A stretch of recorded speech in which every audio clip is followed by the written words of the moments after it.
Gauri Suryavanshi S मराठीमध्ये आपलं स्वागत। वळूया आजच्या बातमीकडे। बुधवार दिनांक 23 जुलै 2025 रोजी राष्ट्रवादी काँग्रेस पक्ष शरदचंद्र पवार यांच्या वतीने प्रशासनाला निवेदन देण्यात आले।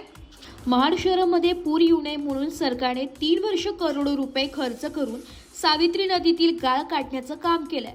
जनतेचा पैसा इतक्या मोठ्या प्रमाणावर खर्च झाल्यावर आता तरी महाड शहरात पूर येणार नाही अशी लेखी हमी सरकारने द्यावी। थोडासा पाऊस जास्त झाला की सरकार आजही सावधानतेचा इशारा देत आहे। सरकारने खर्च केलेला पैसा वाया गेलेत का? गाळ काढण्यासाठी आजवर किती पैसे खर्च झाले? किती ब्रास गाळ काढला आहे? काढलेला गाळ कुठे ठेवलाय? तो किती आहे याची तपशिलावर माहिती प्रशासन जनतेला द्यावी। गाळ काढल्यामुळे किती फायदा झालाय? कशा प्रकारे झालाय? गेली 3 वर्षात पाऊस किती मिलीमीटर पडलाय?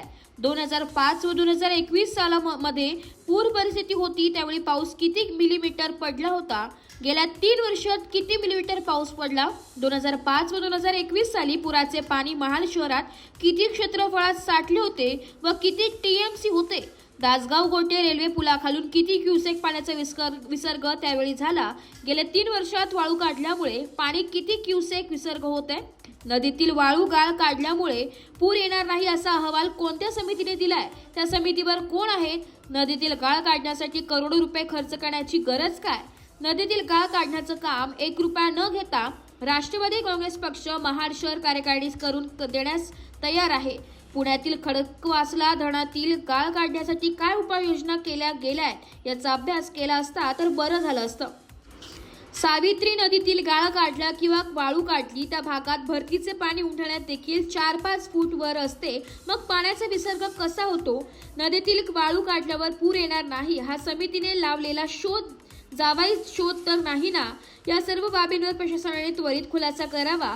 वाळू काढल्यावर पूर येणार नाही याची हमी द्यावी। तशी हमी न मिळाल्यास सरकार व प्रशासन महाडच्या जनतेची फसवणूक करत आहे असे समजून जनतेच्या फसवणूक झाल्याप्रकरणी संविधानिक मार्गाने जाहीर उपोषण केले जाईल याची प्रशासनाने नोंद घ्यावी असे निवेदन महाड शहराच्या वतीने देण्यात आले।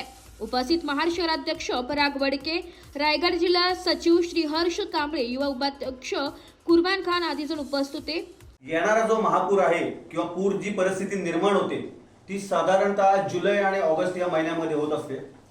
आज आम्ही राष्ट्रवादी काँग्रेस पार्टी शरदचंद्र पवार पक्षाच्या माध्यमातून आज आम्ही काही जनतेचे प्रश्न माननीय तहसीलदार आणि माननीय प्रांताधिकारी यांच्याकडे आम्ही सादर केलेले आहेत। महाडची जी आता भौगोलिक परिस्थिती आहे ही बघणं फार महत्त्वाचं आहे। आतापर्यंत प्रशासनाने रेसगा काढण्यासाठी करोडो रुपये खर्च केले। आमचं म्हणणं असं आहे, हे करोडो रुपये खर्च करण्याची गरज काय? हा जनतेचा पैसा आहे, हा तुम्ही असा कुठल्याही मार्गाने वायफळ खर्च करू शकत नाही, उधळू शकत नाही। हा आमच्या जनतेचा पैसा आहे।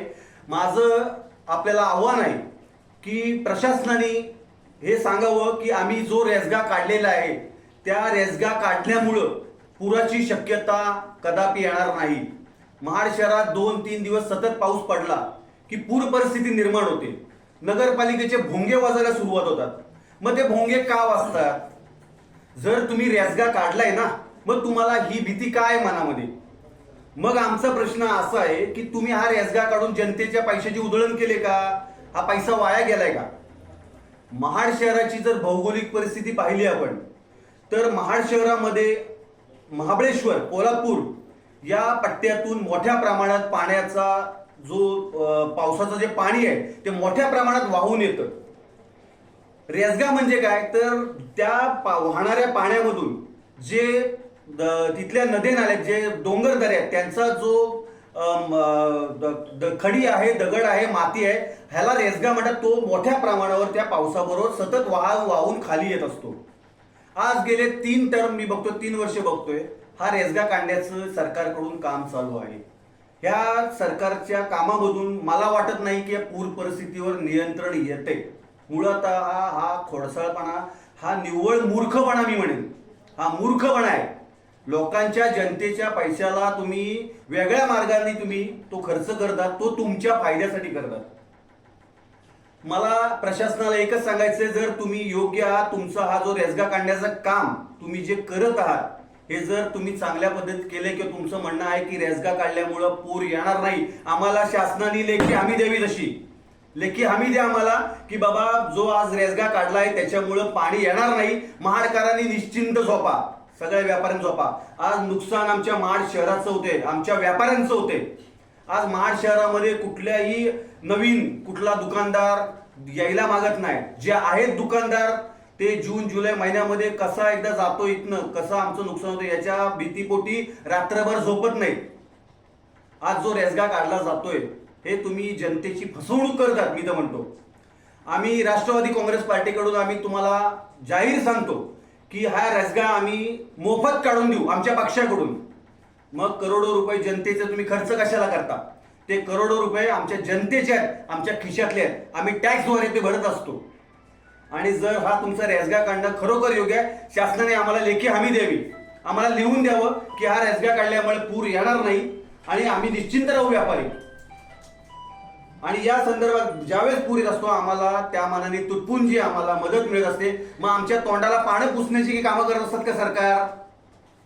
मी आज शहर अध्यक्ष या नात्याने हा जाब प्रशासनाला विचारत आहे आणि प्रशासनाने आम्हाला लेखी उत्तर द्यावं, नाहीतर आम्ही या विरोधात आंदोलन छेडू, आम्ही उपोषणाला बसू. आणि लेखी आम्हाला उत्तर प्रशासनाने द्यावं की बाबा आम्ही रेसगा काढलेला तुम्ही निश्चिंत झोपा म्हणून महाडकरांनी. जनतेवर झालेला हा खोटा हा जनतेवर झालेला आमच्या अन्याय आम्ही कधीही सहन करणार नाही. त्यासाठी आम्ही कुठल्याही थराला आम्ही जाऊ, कारण हा आमचा जिव्हाळ्याचा प्रश्न आहे. दर पावसाळ्यामध्ये आम्ही यासाठी जीव मुठीत घेऊन आम्ही जून जुलै महिना काढत असतो. ह्यांनी थोडासा रेसगा काढलेला आहे, तो कुठं आहे काय आहे जनतेला ह्याची कुठलीही माहिती नाही.